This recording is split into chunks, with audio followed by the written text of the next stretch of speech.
Hey, what's up guys, it's TrueCoder here, and today I will be showing you how you can build this beautiful landing page with both light and dark mode themes. I'm also going to show you how you can create this nice and smooth animation around the theme toggle using only vanilla JavaScript. Now this is gonna be completely responsive on any device, so as you can see on smaller screens, we get this nice hamburger menu. Then as I keep shrinking this, the website stays responsive no matter what the size of the device is. Now all of this leads to a really fun project that covers a bunch of modern CSS technologies and also a lot of JavaScript concepts. So without any further ado, let's get started.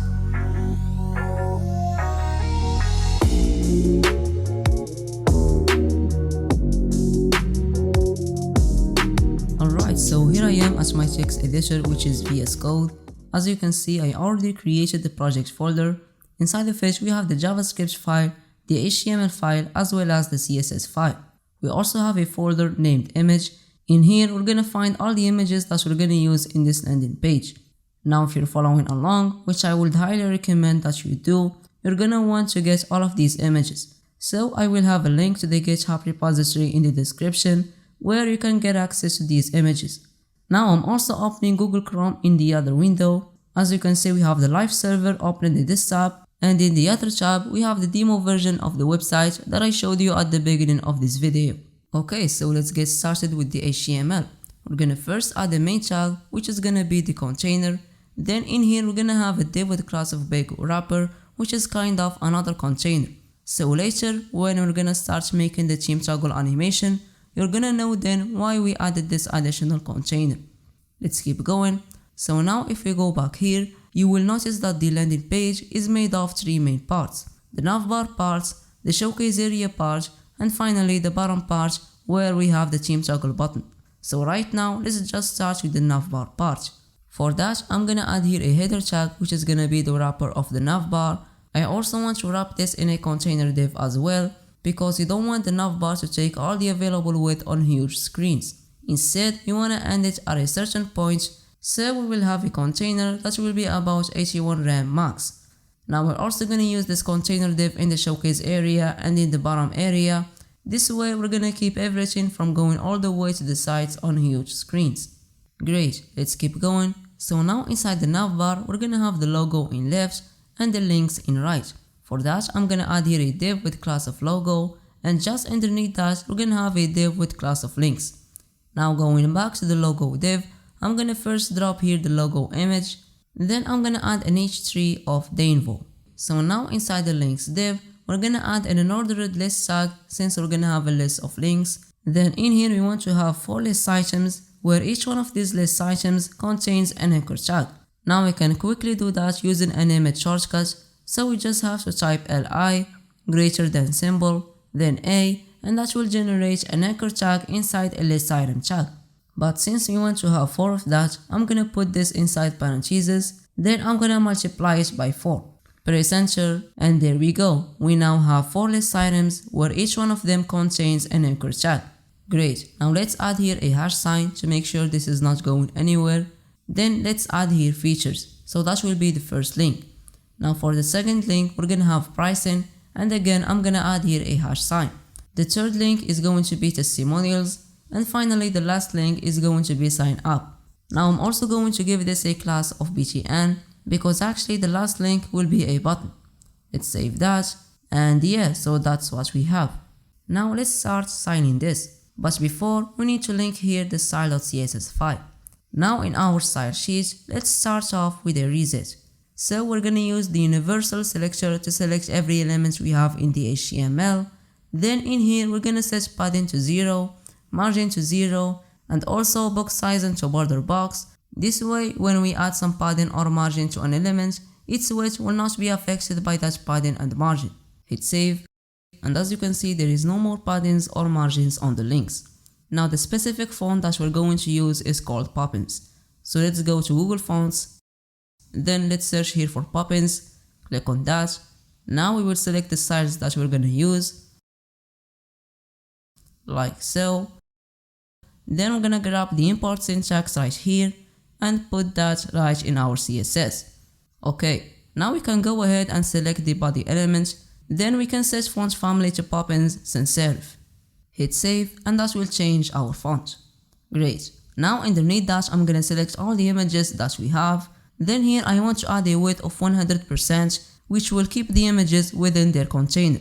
So even if it's a large image, it's not gonna bust out of its container. It's gonna take 100% of that container.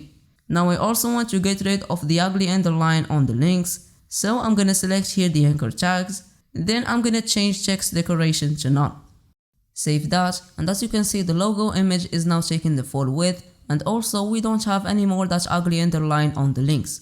So yeah, I think that's it for like the base styles. Now I'm gonna select the big wrapper div, which is like this whole thing right here. Then inside of that I want first to give it a padding of 1.7 rem in top, 0 in left and right, and 2 rem in bottom. After that I want to make sure that the width is set to 100%. Then I'm gonna give it a minimum height of 100 VH, which means it's gonna take 100% of the viewport height. Now let's also set overflow to hidden to make sure everything that goes beyond this wrapper will be hidden. And finally let's give it a background color of F1, F8, FC, which is kind of an extremely light blue color. Hit save, and as you can see the background color is now changed, and we also have some padding in top and bottom. Now we need to define a few different colors with CSS variables. This way if you want to switch to the dark mode, we will just have to change the colors at one place. So we're gonna define those variables within the root selector, which means they can be applied on every element inside our HTML. Great.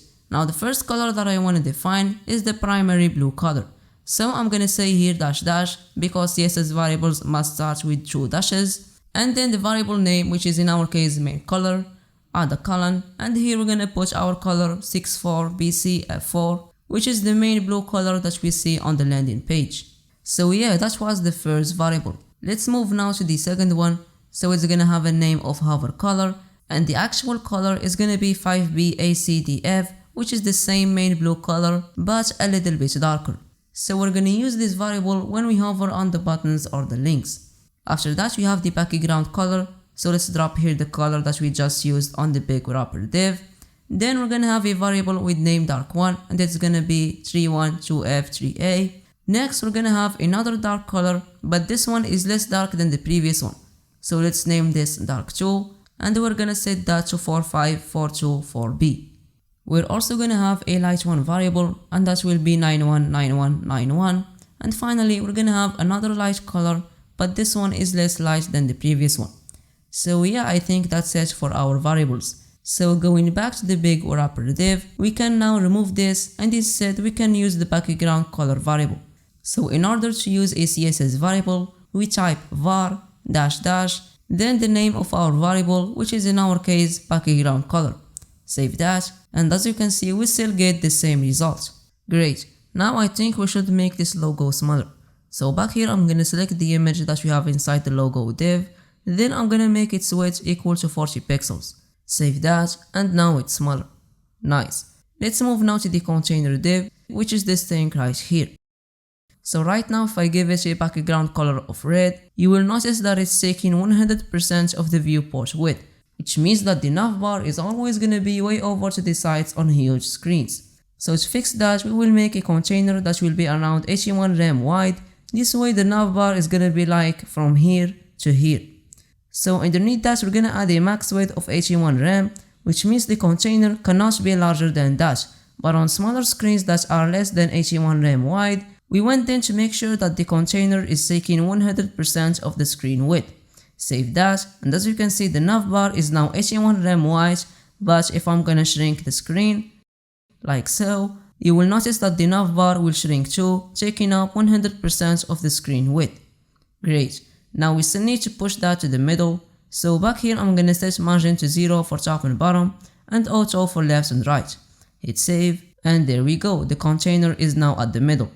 Now I also want to add some padding of 3 rem in left and right, and finally I want to give it a z-index of 10 to make sure that the container div is always in front of everything else. Now I just want to mention that the z-index property will not work unless we set a position for the element. So in our case we're gonna give it a position of relative, because that's not gonna affect on our container div. So yeah, I think that's it for the container. Now I will remove this background because obviously we don't need it anymore, and yeah, I think that's it. Next, we need to make the logo in left and the links over here on right. So back here, we're gonna select this time only the container div that we have inside the header tag, because we're gonna add the same container div later to the showcase area and the bottom part as well. For that, we want to make sure that we select only the one that we have inside the navbar. Now, in order to make the logo in left and the links in right, we're gonna use flexbox, which will make this div as a flexbox container. Then we'll make the logo div and the links div as flex items, which means now we can align them however we want. So as soon as I set display to flex, you will notice that the flex items are already in one line, because these are the default styles of the flexbox. Now, in order to push the links all the way to the right, we just have to use here the justify content property, which we use with flexbox to align the flex items in the horizontal axis, or I should say in the main axis. Then we can set that space between, and that will take all the available space that we have in the right and put it between the logo and the links. Great. Now you will notice that the logo and the links are not aligned vertically in the center.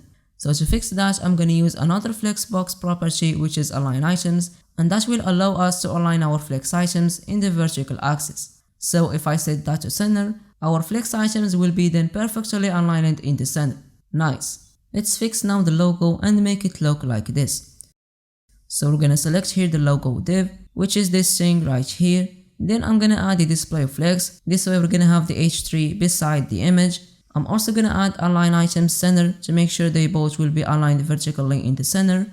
And finally, let's add a cursor pointer in order to have that pointer cursor when we hover on the logo.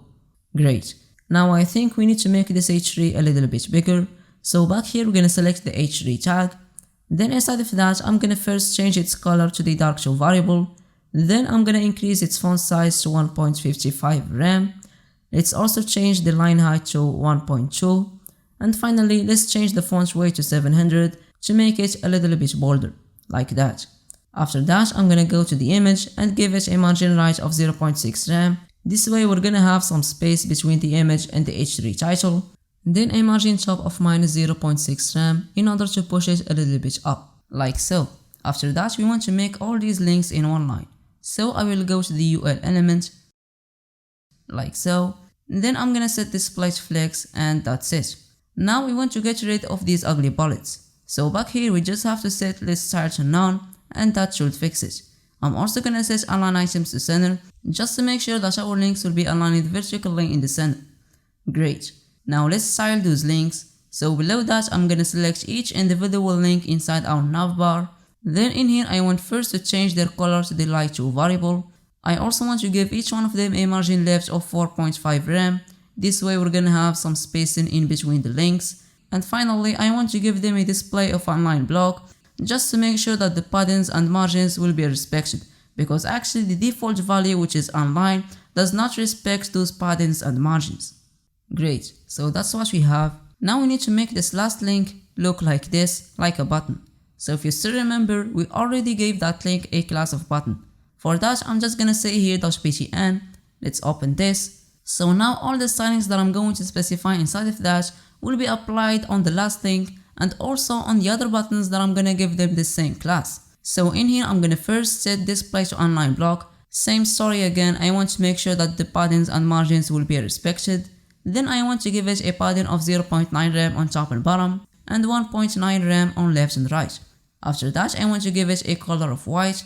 Notice here that the link is already having this light 2 color.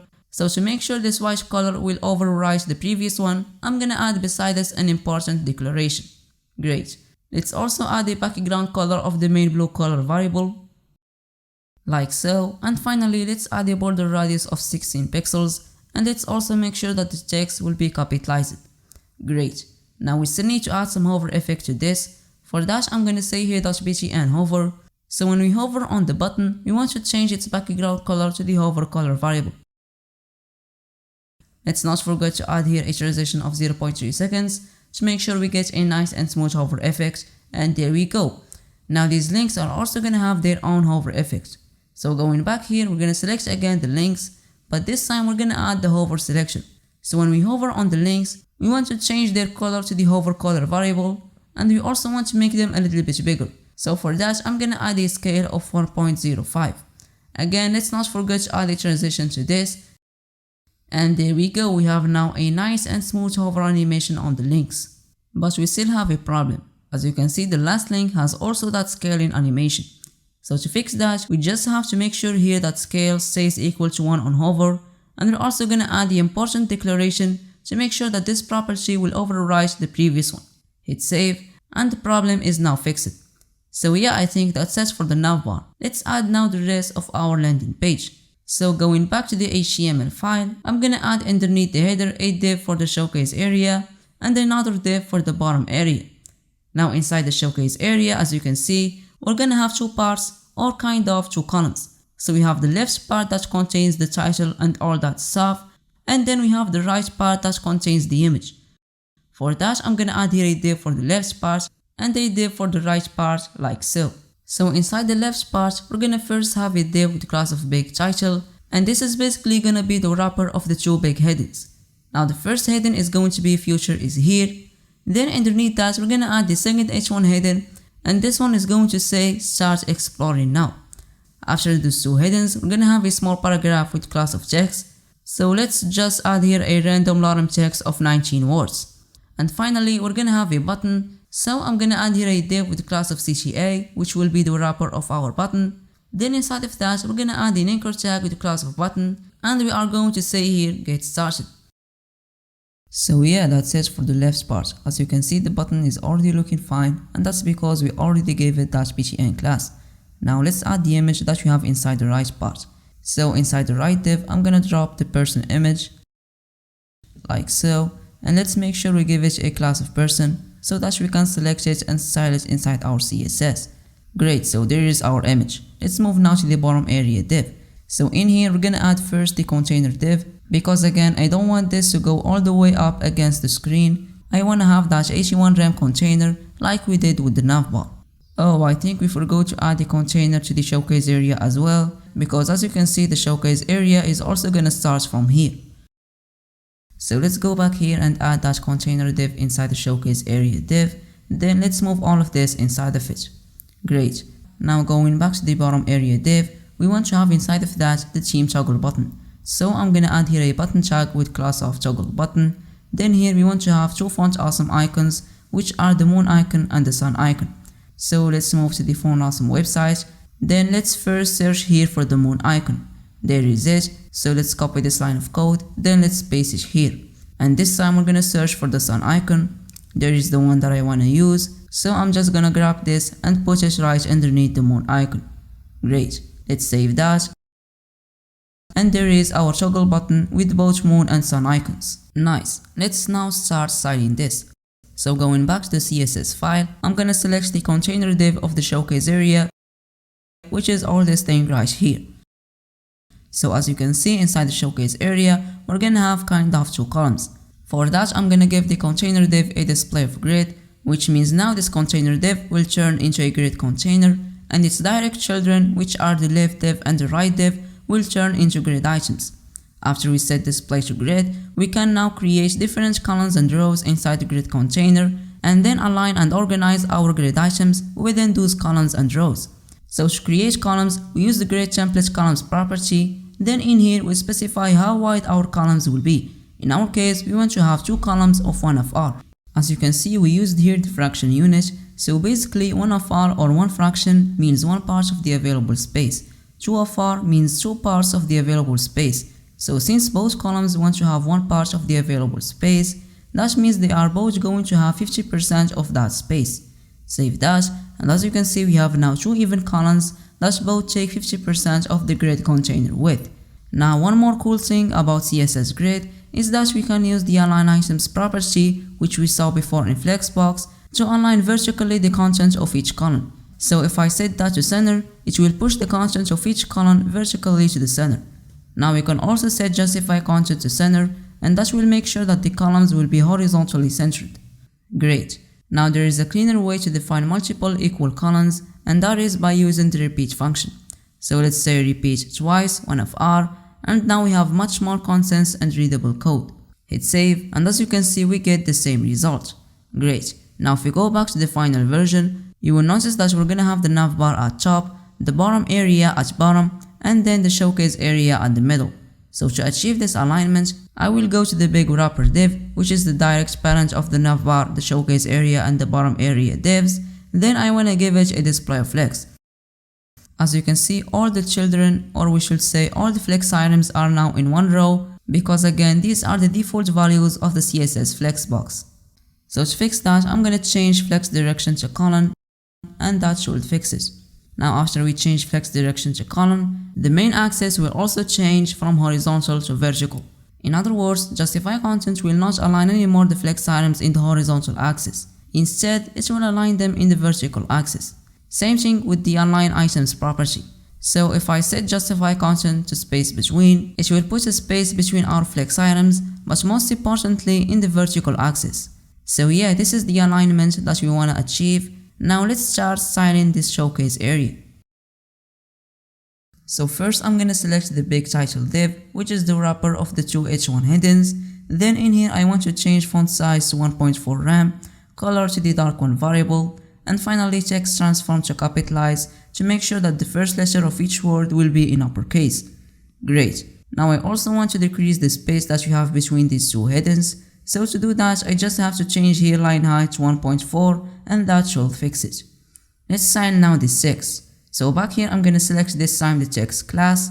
Then inside of that I'm gonna first change its color to the light one variable. Then I'm gonna increase its font size to 1.1 rem. And finally I'm gonna give it a margin of 1.9 rem on top, 0 on left and right, and 2.5 rem on bottom.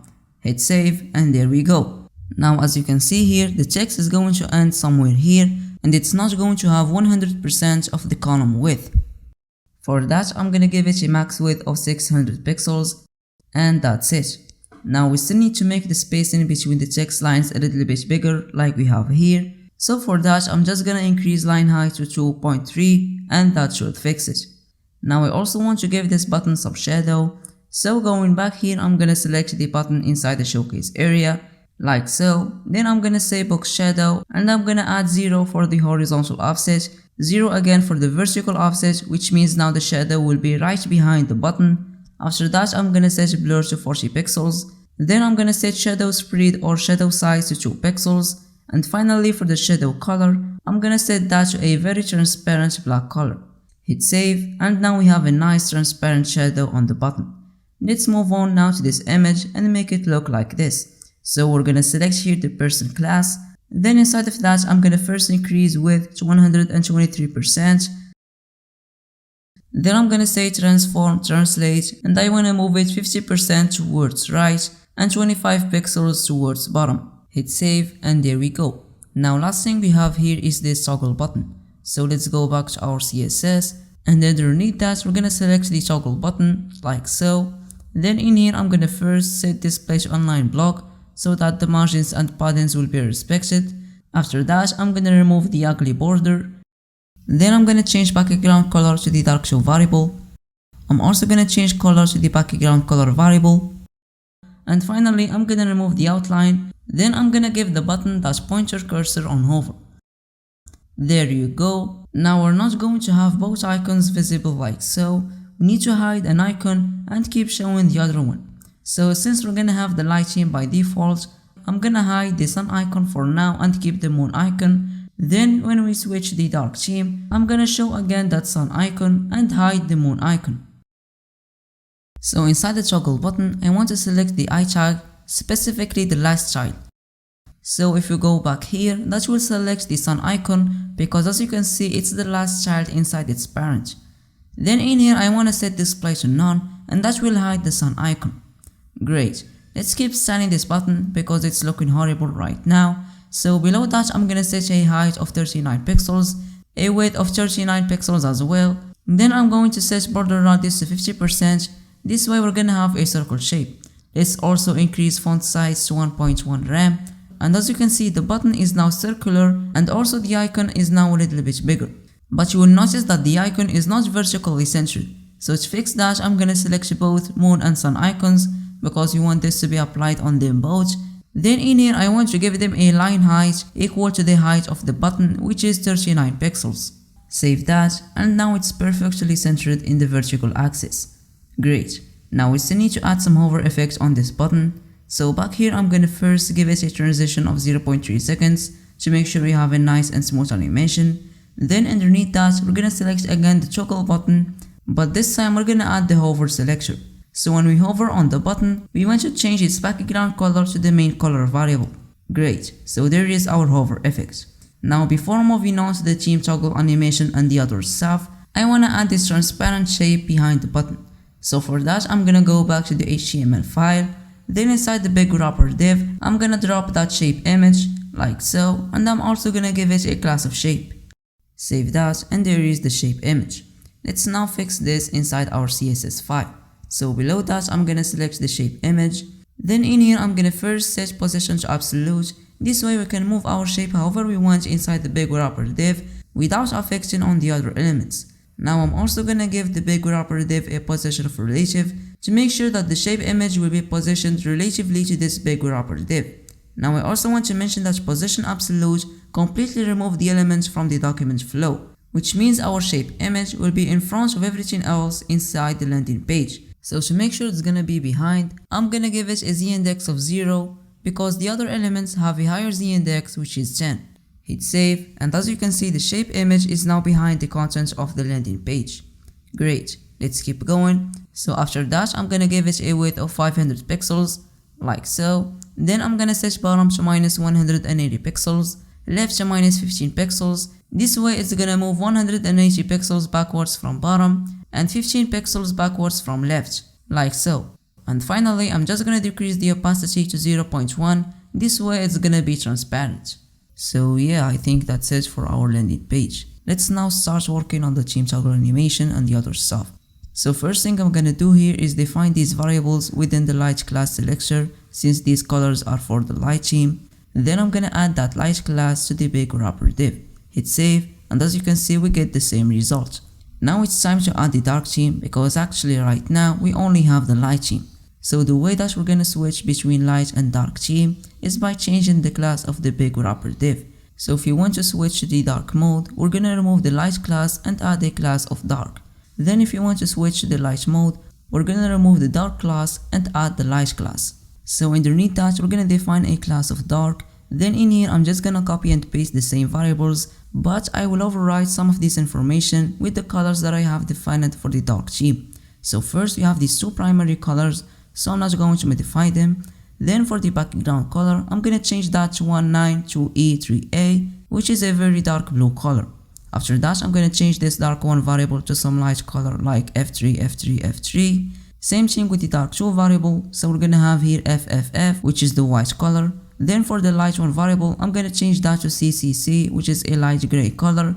And finally for the last variable, which is light 2, I'm gonna change that to E7, E3, E3, which is almost a white color.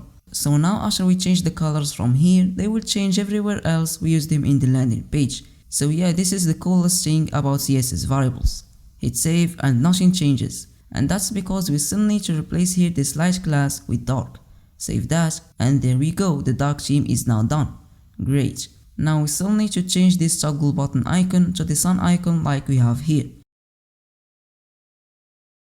So for that I'm gonna come all the way down here, and before showing the sun on the dark mode, I wanna make sure that it's going to be hidden when the big wrapper has a class of light.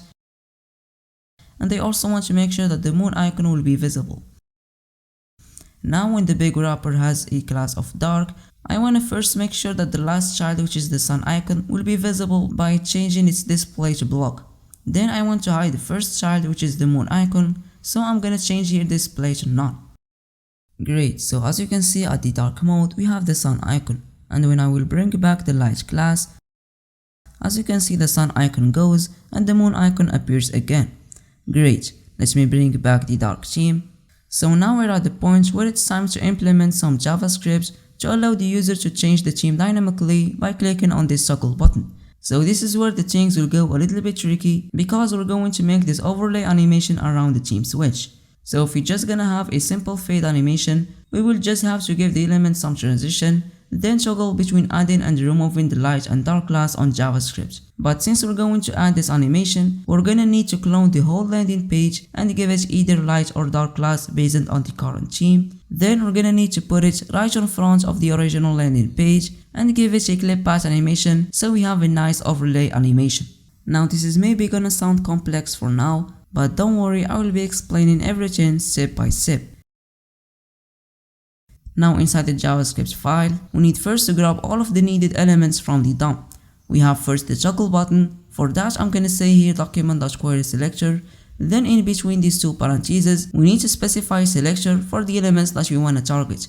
In this case, it will be .toggle button. After that, we need to grab the big wrapper div. So inside this big wrapper variable, I'm gonna say document.querySelector.big wrapper.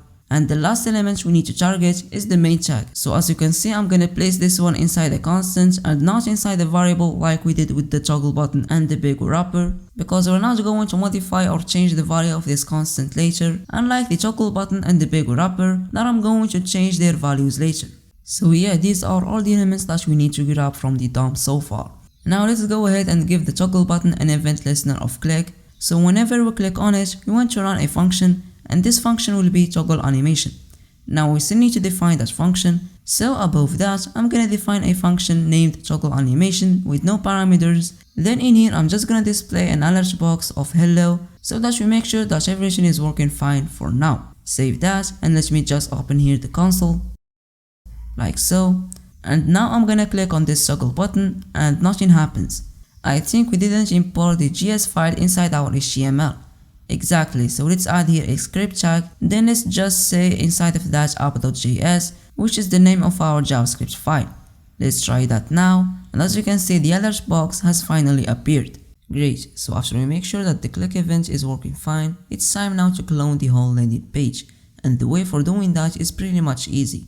We just have to create a variable named clone where we will place our cloned element. Then in here we're gonna take the element to be cloned, which is in our case the big wrapper div, and call the cloneNode method, which will create a copy of the big wrapper div. Now this is not going to do anything because this new cloned element has no parent and is not a part of the HTML until it is added to another element that is part of the HTML. This element will be in our case the main tag. That means the cloned element will come just after the original one, which is exactly what we want. So to insert our cloned element inside the main tag, I'm gonna use here the appendChild method. Then in between those parentheses, I'm gonna pass through the elements that we wanna append, which is the clone element. Great, hit save. And as you can see, we have now only one big wrapper div, but when I click on the toggle button, a new element will be added just after the original one. But the problem here is that the new div is completely empty, as you can see here. And that's because by default, the cloneNode method does not clone the descendants as well. It clones only the element with its attributes. So to make sure it also clones the children of our element, I'm gonna set here the deep parameter to true. So basically the deep parameter specifies whether all the descendants of our element should be cloned or not. By default it's equal to false, that's why it doesn't clone the descendants as well. Save that, and now when I will click on the toggle button, a new cloned big wrapper div appears, but this time with all its descendants cloned as well. Great, let's keep going. Now the cloned element needs to have a different theme from the original element. For example, if the original big wrapper div has a class of light, the cloned one needs to have a class of dark. So to achieve that, I'm gonna first bring back here the light theme, because it's going to be the default theme, like so. Then inside our JavaScript code, I'm gonna create here a new variable named dark, which will give us the current theme of the page. So if it's equal to false, that means we're on the light theme. And if it's equal to true, that means we're on the dark theme. Now since the light mode is going to be our default theme, I'm gonna set that to false. Great. Now inside this toggle animation function, we need to change the value of that dark variable whenever we click on the toggle button. The quickest way to do that is by resetting the dark variable to dark. Now this exclamation mark is called the not operator, and we use it to reverse the boolean value. In other words, this not operator takes true to falsity and falsity to truth, which means if the dark variable is equal to false, it will turn it to true, and if it's equal to true, it will turn it to false. Let's console.log that to make sure that everything is working fine. So if we say here dark, it will show us false, which is the value we assign to our variable at the first time. Then if we click on the toggle button, the value will change to true. Let's click another time and it's going to change again to false and so on. So as you can see, the dark variable is changing every time we click on the toggle button. Great. Now let's change the theme of the cloned element based on the value of this variable.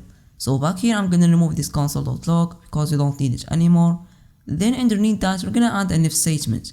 So if dark is equal to true, or we can simply type here dark like that and it will signify the same thing. So again, if dark is equal to true, then we're gonna remove the light class from the clone element and we're gonna add instead the dark class like so. Else, if dark is equal to false, then we're gonna do the opposite thing. So we're gonna remove the dark class like so and we're gonna add instead the light class. Great, let's save that. And as you can see right now, the big wrapper div has a class of light, but when I'm gonna click on the toggle button, a new cloned div has been added with a different theme which is dark, as you can see here. So yeah, as long as we click on the toggle button, the new cloned element will have a different theme from the previous one. Great, and now we need to put the cloned element in front of the original one. So to do that, I'm gonna move to the CSS file, and down here I'm gonna create a new class named copy, which I will give later to the cloned elements. Let's open that. Then in here I want to first set position to absolute, which will remove the cloned element from the document flow and make it in front of the original big wrapper div. I'm also gonna set top to 0 and left to 0 to make sure that it's going to be exactly in front of the original one. And finally, to make sure that it's going to have the higher z-index, I'm gonna set its z-index to 100. Great. Now we still need to add that class to the cloned elements. So back here we're just gonna say clone.classlist.add copy and that's it. Save that, then let's click on this toggle button and there we go, the cloned element is now right in front of the original one. Nice. But we still have a problem. The toggle button of the cloned element is not working anymore. For this reason we cannot change the page theme again. I'm gonna fix that after we add a nice reveal animation to the cloned element, because right now it appears immediately without any animation or something like that. So if we go back to the final version of the landing page, then we click on the toggle button, you will see that we get the smooth overlay animation on the reveal of the cloned element. So to do the same thing, I'm gonna go back to the CSS file, and underneath this copy class we can add a new keyframes. So this is the way we start a CSS animation. Then I can give it a name like appear. Let's open that. So now every animation has a starting point and an ending point. Let's specify first the starting point. So in here I'm gonna add the clip path property. You can think of this as a tool that allows us to create a clipper region where content within it is visible and content outside it is clipped or invisible. For example, we can use the circle function to clip our cloned element into a circle shape, thus we can specify its size and position. To understand more what I just said, let's go to a website called bennettphilly.com, which is a CSS clip path maker. So if I choose here the circle function, it will clip the image into a circle shape. And as you can see down below, inside the circle function we can define two main values. The first one represents the size of the circle, like so, and the second value contains two percentages. This indicates where the circle lives along the XY axis. So in this case 50-50 will be the center and 0-0 will be the top left corner. Great. So after we learn how this clip path property works, we can move on and make our animation. So again at 0%, which is the starting point, I want to clip our cloned element into a circle of size 30%, and I want to move that circle minus 25% from both top and left. Now this will make the whole cloned landing page invisible because we pushed the circle outside, which means the whole cloned landing page will be clipped. Then at 100%, which is the ending point, I want to make the circle bigger by increasing the size to 150%. Then I want to push it inside the cloned element by changing its position to 0-0. This will make the cloned landing page visible again because the circle is now inside of it. Great, so that's it for our animation. Now let's bind it to our cloned element.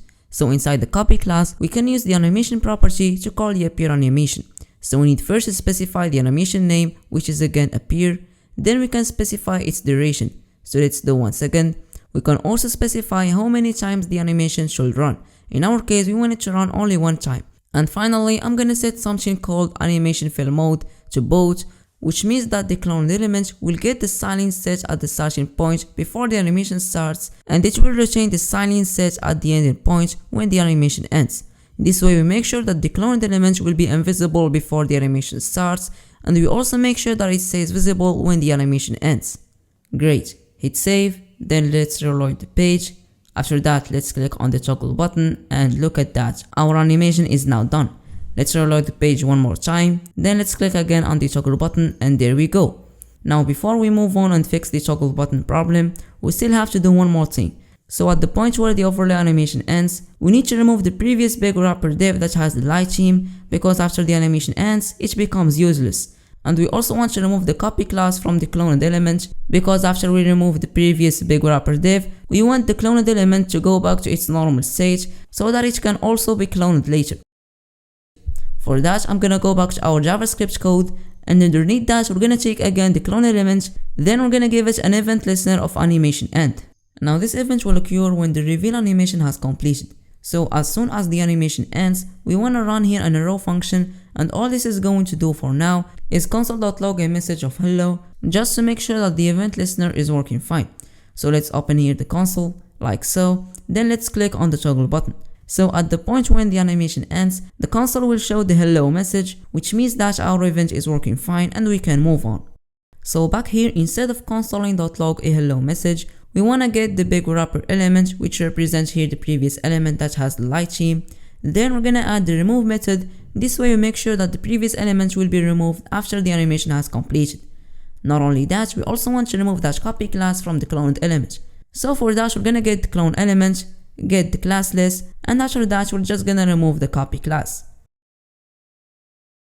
Great, so now when I'm gonna click on the toggle button, you will notice here that as soon as the animation ends, the previous element with the light theme disappears, and also the new cloned element no longer has that copy class. Nice, now it's time to fix the toggle button problem. So the reason why it's not changing the page theme anymore is because the button that we are clicking right now is not the same toggle button that we grabbed here inside our JavaScript code. So the button that we have here is the one we had inside the previous big wrapper div that we removed. Same thing with this big wrapper variable. So it's holding the previous big wrapper that we removed and not the new one that we have cloned. So to fix the problem, every time we change the theme, we need to update our variables. In other words, we need to regrab again the toggle button and the big wrapper div. For that, we're gonna create here a new function that we're gonna name declare, in which we're gonna regrab again the toggle button and the big wrapper div. Like so. Let's remove that because we don't need it anymore.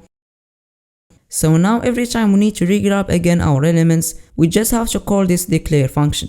So we first need to call it here because right now our variables are unassigned. And we also need to call that function when the animation ends to make sure we update, or let's say we reset our two variables.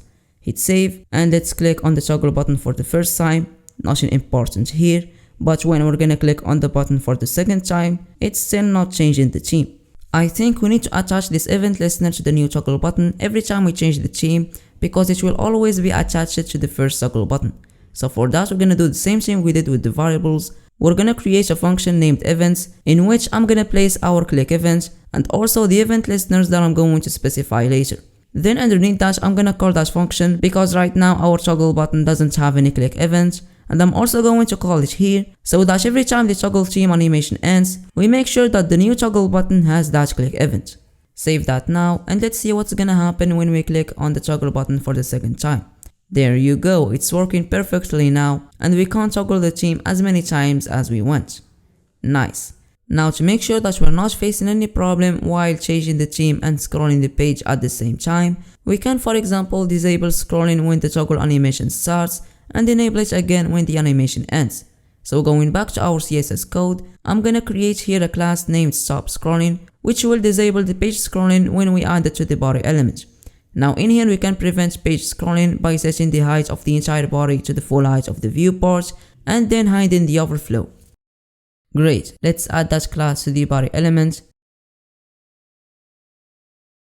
So as you can see, there is no scroll bar and I cannot scroll the page.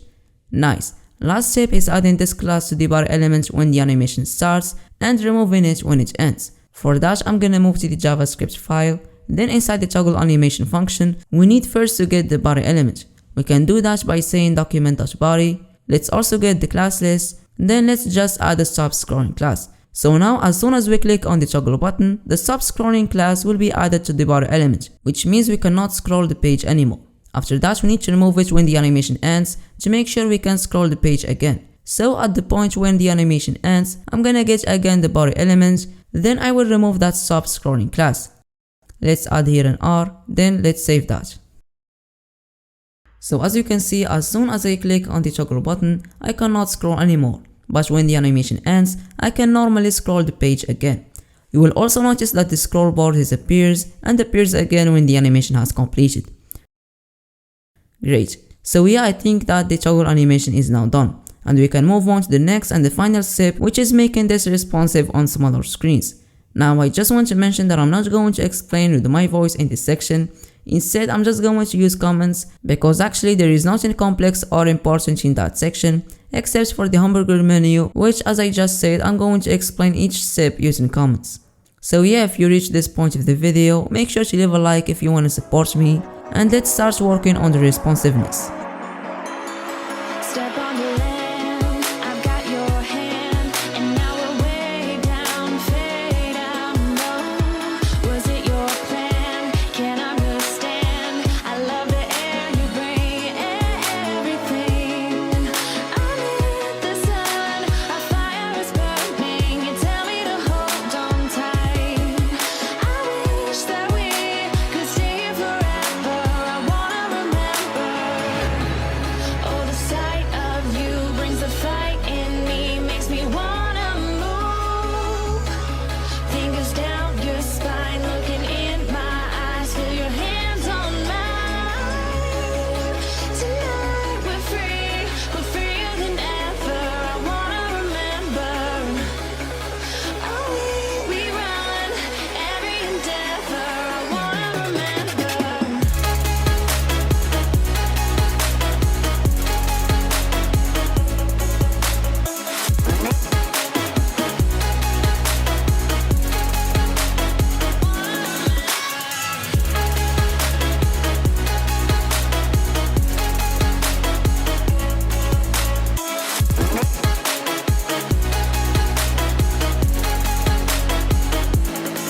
Step on the land, I've got your hand, and now we're way down, fade out. No, was it your plan? Can't understand. I love the air you bring, everything. I'm in the sun, a fire is burning. You tell me to hold on tight. I wish that we could stay here forever. I wanna remember. Oh, the sight of you brings the fight in me, makes me wanna move. Fingers down your spine, looking in my eyes, feel your hands on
So yeah, I think that's it for today's video. So if you reached this point of the video, make sure to subscribe and like the video if you find it valuable, and also feel free to leave a comment down below telling me what you wanna see next in this channel. With that being said, thank you so much for watching and see you in the next tutorial.